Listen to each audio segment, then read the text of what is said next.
Hello everyone, welcome back to this channel. কেমন আছো তোমরা সবাই? আশা করছি সবাই ভীষণ ভালো আছো। সকালবেলা প্রচুর আনাজ নিয়ে বসে পড়েছি। এগুলোকে আমি আজকে রান্না করব, মানে ব্রেকফাস্টের জন্য কিছু একটা বানাবো। তো প্রতিদিনই অল্পের ওপর দিয়ে যাই, তো আজকে তোমাদের সাথে আমি ব্রেকফাস্ট রেসিপিটাই শেয়ার করব। অন্যান্য দিন আমি এতটা আনাজ ইউজ করি না, অল্প একটুখানি সবজি দিয়ে বানাই। আজকে দেখতেই পাচ্ছ গাজরগুলো শুকিয়ে গেছে, ওই যে অনেক দিন ছিলাম না, তো তাতে সেই গাজরগুলো রয়ে গেছে, তো সেগুলোরই আজকে আমি পিন্ডিটা চটকাবো। আমাদের ঘরে এই কটাই ছিল সবজি। তোমার কাছে যদি আরও থেকে তো তুমি অবশ্যই দিতে পারো, আলুটা বাদে। একদমই তো একদম শুকিয়ে গেছে, দেখতেই পাচ্ছ। এটাকে ধরে যে কাটবো, মানে এই পিল করাটাই যাচ্ছিল না। যাই হোক, কষ্ট সৃষ্টে আমি করেছি কাজটা। এবারে সমস্ত ভেজিটেবলসগুলোকে দেখো দুটো শেপে আমি কেটে নেব। একটা একটু লম্বা লম্বা করে, আর একটা হচ্ছে একদম কুচো কুচো করে। তার কারণ হচ্ছে এতগুলো আনাজ যদি ওই আমি রেসিপিটার মধ্যে দিই, তাহলে ওটা ঠিক খেতে হয়তো ভালো লাগবে না, পুরোটাই সবজি সবজি হয়ে যাবে। তো ওই জন্য ওটাই যতটুকু লাগবে ততটুকু দেবো। আর বাকিগুলোর তো অবস্থা খারাপ হয়ে গেছে, একদম লিকলিকে হয়ে গেছে, শুকিয়ে রোগা হয়ে।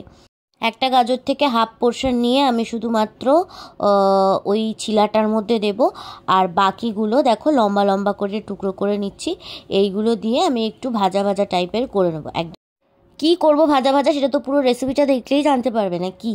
তো ধৈর্য ধরে বসো, আর একটু সবজি আছে আমি কেটে নিই, তারপরে তোমাদের সাথে পুরোটা শেয়ার করবো আজকে। এই চিলার রেসিপি প্রপার আজকে বানানোর চেষ্টা করব আর কি। অন্য দিন যেদিন শেয়ার করেছিলাম সেদিন অতটা ভালো হয়নি, মানে কনসিস্টেন্সিতে কোনো গন্ডগোল ছিল, যে কারণের জন্য প্যান থেকে উঠছিল না। তো আজকে আমি ভেবেছি একদম ঠিকঠাক করে করব, মন দিয়ে করব। সবজিগুলো কাটা আমার শেষের পথে। এবারে চলো শিগগিরি করে শুরু করি। তোমরা আর কতক্ষণই বা এই সবজি কাটা দেখবে। যাই হোক, এরপরে আমি প্যানের মধ্যে দিয়ে দিলাম 2 টুকরো বাটার। তোমরা চাইলে এখানে ঘিও ইউজ করতে পারো, বা রিফাইন অয়েলও ইউজ করতে পারো, মানে সাদা তেল যেটা হয় নর্মাল। তারপরে এই তেলের ওপরেই দিয়ে দিতে হবে সেই লম্বা লম্বা করে কেটে রাখা সবজিগুলো। অবশ্যই আমি ধুয়েছি। এই সময় ফ্লেমটা কিন্তু হাই ফ্লেমেই রাখতে হবে, নইলে জল বেরিয়ে যাবে, আর খেতে কিন্তু ভালো লাগবে না। তখন সবজি ভাজার মতোই লাগবে, টেস্টি লাগবে না। এরপরে দেখতেই পাচ্ছ এখানে একটা ব্যাটার ঢেলে নিয়েছি। এটা আমি সুজি আর টক দই দিয়ে ভালো করে ঘুরিয়ে রেখেছিলাম, মানে মিক্সিতে আর কি। এরপরে এর মধ্যে একটুখানি জল অ্যাড করেছি, সবজি অ্যাড করেছি, গোলমরিচের গুঁড়ো, আর যতটুকু লাগবে সেই ওয়াইজ নুন অ্যাড করেছি। তো দেখো এরকম করে ভালো করে ঘুরিয়ে ঘুরিয়ে আমি মিক্স করে নিচ্ছি পুরোটাকে। তার মধ্যে হাফ পুড়েই গেল বোধহয়। পুরোটাকে মিক্স করে নিচ্ছি, তারপরে একে টুকি মেরে দেখে আসছি যে আবার পুড়ে গেল নাকি। হাই ফ্লেমে তো দিয়ে রেখেছি আমি, আবার একটা রান্না করে আরেকটা রান্নার দিকে যেতে গেলে আরেকটা দিকে পুড়ে যায়। আর ভিডিওর শুরুতেই আমি শপথ নিয়েছিলাম যে পুরোটা আজকে ভালোভাবে আমি করব, কোনো রকম ভুলভ্রান্তি কিচ্ছু করব না। দেখো এর মধ্যে এবার অল্প একটুখানি জাস্ট নুন দিয়েছি। বাটারের মধ্যে নুন ছিল, যে কারণের জন্য খুব বেশি দিলে কিন্তু ব্যাস গেল। এরপরে আমি একটু গোলমরিচের গুঁড়ো আর পেঁয়াজ কুচিগুলো অ্যাড করে দেবো। পেঁয়াজ কুচিগুলো আগে দিলেও হতো, কিন্তু লাস্টে দিলে আমার আর কি খেতে ভালো লাগে, এই কারণের জন্য লাস্টেই দিলাম পেঁয়াজ কুচিটা। এবারও দেখো হাই ফ্লেমে রেখেছি আমি, কিন্তু এখনও ফ্লেম কম করিনি, হাই ফ্লেমেই রয়েছে। আর কিছুক্ষণ এইভাবে হাই ফ্লেমে ভেজে নেবার পর যখন আর একটু নরম হয়ে আসবে, কারণ জাস্ট তো নুন দিলাম, তো এবারে নরম হয়ে আসবে, এরপরে আমি লো ফ্লেমে এটাকে ঢাকা চাপা দিয়ে রেখে দেবো। ব্যাস, ওটা ঢাকা দিয়ে রেখে দিয়েছি। এবারে আর ওইটা পুড়ে যাওয়ার কোনো ভয় নেই। এবার আমি এই দিকে কনসেন্ট্রেট করি, সেটা হচ্ছে এই চিলাটাকে সুন্দর করে আমাকে তুলতে হবে। তো যার জন্য ঘুরিয়ে ঘুরিয়ে ব্যাটারটা আমি স্প্রেড করে দিলাম।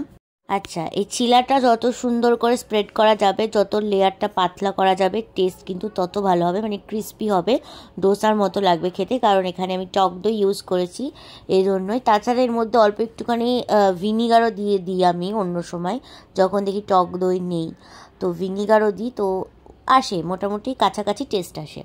এবার দেখো আজকে কিন্তু সুন্দর করে উল্টাতে পেরেছি, তার কারণ হচ্ছে এই ননস্টিকের প্যানটা। এই প্যানটার জন্য ভালো করে উল্টাতে পেরেছি, আর একটুও তেল না দিয়ে বানিয়েছি। এইসব পড়ে আছে, এইগুলোকে গোছাতে হবে। আজকে আর গোছাবো না, কালকে গোছাবো। অনেক কিছু পড়ে আছে চারিদিকে। এবার আমি লাঞ্চ করব। শসা কেটে নিয়েছি। আজকে জানো তো পেঁয়াজ নেই, চিকেনের সাথে কিন্তু পেঁয়াজটা না হলে ঠিক হয় না। তাছাড়াও আমি কাঁচা পেঁয়াজ খেতে পছন্দ করি, তো নেই, ফুরিয়ে গেছে। এখানে ভাত, স্যালাডের মধ্যে এই শসা আর চিকেন, এই হচ্ছে আজকের মেনু।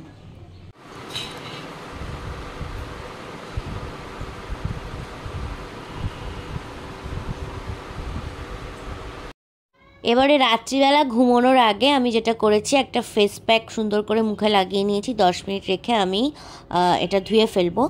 রাত্রিবেলা ফেস প্যাক লাগানো বা কোনো রকম স্কিন কেয়ার করা কিন্তু ভীষণই হেলদি স্কিনের জন্য, তাহলে স্কিনটা অনেকটা টাইম পায় রেস্টের, আর সকালবেলা উঠে একটা সুন্দর মানে গ্লোয়ি সফট একটা স্কিন পাওয়া যায়। এই হচ্ছে ব্যাপার। বিফোর অ্যান্ড আফটার ভিডিওস তোমাদের সাথে শেয়ার করতে পারলাম না, অ্যাকচুয়ালি আমার মনে ছিল না, তাহলে বিফোরটা দেখলে বুঝতে পারতে আফটারের ব্যাপারটা। চলো আজকে এখানে যাই, নেক্সট কোনো পর্বে দেখা হবে, বাই।